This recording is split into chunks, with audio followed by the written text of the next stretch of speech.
नमस्कार दोस्तों, मैं दीपक वगैरह फिर सबके साथ हूँ। दोस्तों आज हम लोग मिले हैं निकॉन के Z50 यानी कि Z50 कैमरे के मेनू सेटिंग के लिए। और ये जो सेटिंग्स है वो मैं आपको टोटली डिटेल में दिखाऊंगा कि कौन सा सेटिंग का कहाँ यूज करना है, कैसे यूज करना है, या कुछ सेटिंग्स ऐसे है जिसका मतलब क्या है वो हम लोग जानेंगे। तो देर कर बगैर हम लोग शुरू करते हैं निकॉन का Z60 के सारे मेनू सेटिंग्स वन बाय वन सारे एपिसोड्स में। तो सबसे पहले हम लोग शुरू करेंगे, आप देख सकते हो प्लेबैक मेनू, मतलब कि यहाँ पर आप देख सकते हो प्ले का सिंबल है।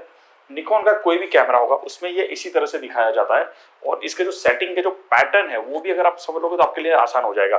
पहला है प्लेबैक सेटिंग, इसके बाद कैमरा, उसके बाद मूवी सेटिंग, उसके बाद पेंसिल, उसके बाद पाना पकड़, रीटचिंग। तो ये इस तरह से पैटर्न में वर्क करता है।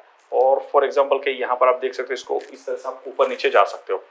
सबसे पहला ऑप्शन डिलीट। आप बोलोगे सर डिलीट में क्या है, डिलीट तो कोई भी कर सकता है, लेकिन इसके अंदर कुछ सेटिंग्स है जो हमें जानने जरूरी है, मोस्ट इंपॉर्टेंट। सबसे पहले जैसे डिलीट के अंदर में जाता हूं, मुझे 3 ऑप्शन मिलते हैं। सिलेक्टेड, मतलब कि जो फोटो में सिलेक्ट करूंगा, जो इमेजेस में सिलेक्ट करूंगा उसको मैं डिलीट कर सकता हूं। नंबर 2 सिलेक्ट बाय डेट, मतलब कि डेट के हिसाब से अगर 2-3 फोल्डर है तो उसको आप सिलेक्ट कर सकते हो। और ऑल, मतलब कि सारे फोटो को अगर डिलीट करना है तो भी आप कर सकते हो। सिलेक्टेड में जाते हो और कैसे ये काम करता है उसको देखते हैं। फॉर एग्जाम्पल के यहाँ पर कुछ शॉट्स है, मुझे इन फोटो को अगर डिलीट करना है तो आप देख सकते हो जूम आउट का सिंबल है, मतलब कि जैसे ही मैं यहाँ पर जूम आउट का सिंबल जो सिलेक्ट करता हूँ तो आप देख सकते हो फोटो सिलेक्ट हो गया। ठीक है, ये सिलेक्ट हो गया। इसके बाद आप नीचे ऊपर जा सकते हो जहां भी जाना चाहो, और ये सिलेक्ट हो गया। अब फॉर एग्जाम्पल मैंने 3 फोटो सिलेक्ट कर लिए।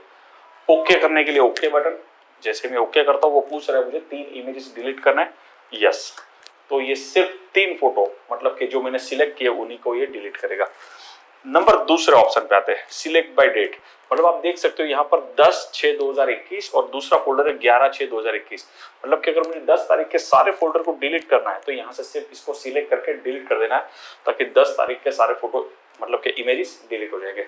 आपके साथ ऐसा होता होगा कि कभी आप किसी वेडिंग शूट में गए और आपने डे 1 को शूट कर दिया, डे 2 को शूट कर दिया, डे 3 को आपने डेटा कॉपी कर लिया, लेकिन उसको डिलीट करना, कार्ड फॉर्मेट करना भूल गए और आपने कुछ शॉर्ट्स क्लिक कर लिए। अब इस समय आपको ये जो सेक्शन है वो आपको बहुत यूजफुल होता है। मतलब कि आप प्रीवियस डेट के ही सारे फोटो सिर्फ डिलीट करना चाहो तो सिलेक्शन करने की जरूरत नहीं, सिर्फ सिलेक्ट बाय डेट कर दीजिए, आपके सारे फोटो उस डेडिकेटेड डेट के फोटो डिलीट हो जाएंगे। है ना अच्छा ये ऑप्शन? कैसा है मुझे कमेंट बॉक्स में जरूर बताइए कि सेटिंग कैसा है और आपके लिए यूजफुल है या नहीं। उसके बाद आता है प्लेबैक फोल्डर, मतलब 2 नंबर पे आता है। अब ध्यान से देखो दोस्तों, इसमें 3 ऑप्शन है, NZ50, ऑल और करंट।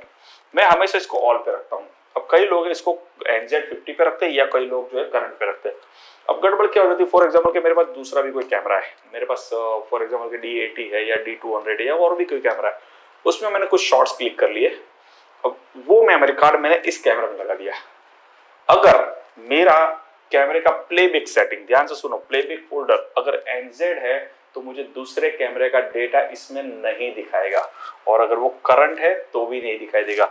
मुझे सिर्फ क्या करना है, ऑल रखना है, ताकि अगर मेरे कार्ड के अंदर दूसरे फोल्डर्स भी है तो वो सारे इमेजेस मुझे यहाँ पर दिखे। तो गलती मत करना, नहीं तो आप गलती से उस कार्ड को फॉर्मेट कर सकते हो और आपका डेटा लॉस हो सकता है। तो ये गलती हो सकती है, तो आपको इसको प्लेबैक को ऑल पे रखना चाहिए। चलिए दोस्तों आगे बढ़ते हैं। प्लेबैक डिस्प्ले ऑप्शन, अब ये थोड़ा सा आपको समझना होगा कि क्या है और क्यों है। उसके अंदर जाते हैं तो आप देखिए इस तरह से आपको कुछ चीजें मिलेगी, जैसे कि ऐड इन्फो, मतलब कि focus point, additional photo info, जिसमें एक्सपोजर इन्फो है, हाईलाइट है, आरजीबी है, शूटिंग डेटा है। अब ये क्या है, तो मैं आपको कोई फोटो प्ले करके दिखाता हूँ। जैसे कि ये फोटो मैंने क्लिक किया हुआ है और इसका मैं अगर ऊपर बटन दबाता हूँ तो ये जो सर्कल है उसमें से ऊपर नीचे कुछ भी दबाता हूँ, कुछ नहीं हो रहा, देखिए, है ना। अब मैं जानना चाहता हूँ कि फोटो फोकस कहाँ हुआ, इसका इंफॉर्मेशन क्या है।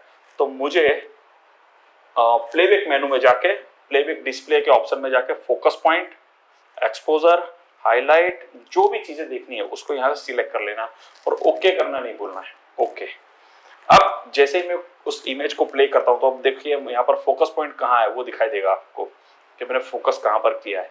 ठीक है, फोकस के साथ उसकी इंफॉर्मेशन, कैमरा इंफॉर्मेशन के, एक्सपोजर मैंने किस तरह से कैप्चर किया, क्या क्या चीज है, शटर स्पीड वगैरह पूरा डिटेल यहाँ पे दिखाई देगा।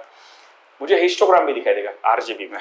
उसके साथ अगर मुझे सिर्फ इमेज का डेटा देखना है तो ये ये सारी चीजों को अगर डिस्प्ले में ऑन करना है तो उसके लिए ये सेटिंग है।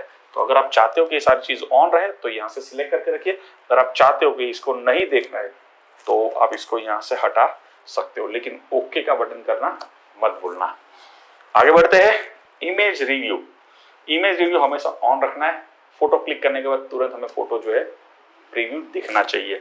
ठीक है, मॉनिटर ऑन भी कर सकते हो ताकि आपका जो है बैटरी बचे। ठीक है, ये भी आप कर सकते हो और ऑफ भी कर सकते हो। उसके बाद है आफ्टर डिलीट। मतलब कि कई बार क्या होता है, जैसे समझ लो आपने कोई 50 फोटो क्लिक कर लिया और आपको उसमें से कुछ इमेजेस डिलीट करना है। समझ लो आपने 5 नंबर डिलीट करना है, 6 नंबर डिलीट करना है। तो जैसे ही आप डिलीट करोगे तो आपको 6 नंबर का फोटो दिखाई देगा, मतलब कि शो नेक्स्ट।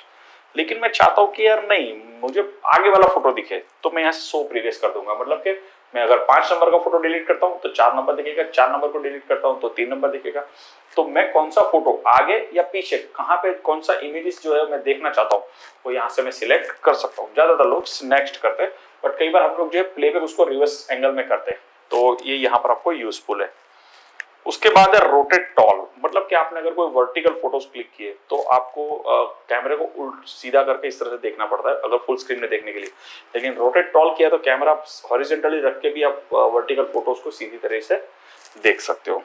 ठीक है, जैसे अगर कोई होगा तो मैं इसको ऑफ करके मैं फोटो प्ले करता हूँ तो कि आपको पता चले। फॉर एग्जाम्पल देखिए, ये फोटो अभी एक्चुअल में वर्टिकली क्लिक किया गया तो ये हॉरिजॉन्टल दिख रहा है मैं, लेकिन अगर उसको मैं रोटेट टॉल को ऑन कर देता हूं तो फिर वो इमेज मुझे कुछ इस तरह से दिखाई देगा, ताकि अगर मुझे डिटेल में जाना है, जूम करना है, कुछ भी करना है तो मैं यहाँ से कर सकता हूँ, तो मुझे हर चीज जो है प्रॉपर दिखाई देगी। ये आपको मतलब रोटेट ऑल ऑन रखना चाहिए। उसके बाद है स्लाइड शो। ये स्लाइड शो बहुत इंटरेस्टिंग है। आप स्टार्ट कर दोगे तो जो भी फोटोग्राफी आपने किया है, जैसे मैंने यहाँ HDMI केबल लगा के रखा है, तो वो photo one by one screen पे आता रहेगा। तो उससे फायदा क्या होता है कि आपको वन बाय वन प्ले करने की जरूरत नहीं है, वो डिस्प्ले में चलता रहता है। कई बार हम लोग जो है क्लाइंट के फोटो शूट करके LED वॉल पे जब दिखाते हैं तो इसको स्टार्ट कर देते हैं, ताकि उनके जो वेडिंग के फोटो सारे फोटोग्राफ आपको वहां पर स्क्रीन पे प्ले होते हुए दिखेंगे। तो ये भी आप कर सकते हो। उसके बाद रेटिंग। ये बहुत अच्छा ऑप्शन है दोस्तों, बहुत अच्छा ऑप्शन है। कई बार आप लोग समझ लो कोई मॉडल शूट करने गए या कोई आप वेडिंग शूट करने गए, आप एज ए कैंडिडेट फोटोग्राफर गए, और हमें पता है कि वेडिंग बहुत लंबा चलता है, करीबन 500, 1000 या 2000 फोटो क्लिक होते हैं। लेकिन अगर मैं कैंडिडेट फोटोग्राफर हूँ और मैं चाहता हूँ कि यार वेडिंग के एंड में मुझे मेरे 100 या 150 मोस्ट ब्यूटीफुल जो अच्छे पिक्चर्स मैंने क्लिक किए, जो मुझे पसंद है, जो एनलार्ज होने चाहिए, उसको मुझे शॉर्टलिस्ट करना है। आपको क्या करना है, या मॉडल शूट करने गए और आपने फोटोग्राफी करते जाओ और आपका पूरे दिन में 3 या 4 लुक है, 4 अलग अलग गारमेंट है, आपने पहले गारमेंट में पहले लुक में शूट कर लिया और आपको लगता है यार 50 फोटो क्लिक किए, उसमें से मुझे 5 चाहिए, तो जो फोटो आपको सिलेक्ट करना है उसको आप यहाँ पर रेटिंग दे सकते हो। रेटिंग देने के लिए क्या करना है आपको, सेट बटन, जैसे कि ऊपर नीचे का सिंबल है, आप देखिए स्टार 1 2 3 4 5 है ना, तो आप जितने भी स्टार देना चाहो वहां पे दे सकते हो। नीचे आओगे तो स्टार नीचे आता जाएगा। अब ओके कर देना है। उससे क्या हो जाएगा कि जब आप कंप्यूटर में डेटा देखोगे तो उसको व्यू बाय रेटिंग कर दो। जैसे व्यू बाय रेटिंग करोगे तो आपको जो आपने रेट दिया है, मतलब जिनको फोटोग्राफ को स्टार्स दिए, वो सारे फोटो अलग हो जाएंगे झटके और बाकी के अलग हो जाएंगे, ताकि आपको ज्यादा मेहनत नहीं लगेगी। ये बहुत इंपॉर्टेंट है। जो लोग कैंडिडेट फोटोग्राफी करते हैं, मॉडल शूट्स करते हैं, या फिर ऐसी कोई भी चीज जिसको बहुत सारा शूट करना, उसमें से 2-4 शॉट इमीडिएटली छाट के निकालना है, तो ये सेटिंग आपके लिए मोस्ट यूजफुल है। चलिए आगे बढ़ते हैं। ओके, तो सबसे पहला ये हमारा था प्लेबैक मेनू, ये यहाँ पर खत्म हो चुका है। नाउ दूसरा सेटिंग, उस पे आते हैं।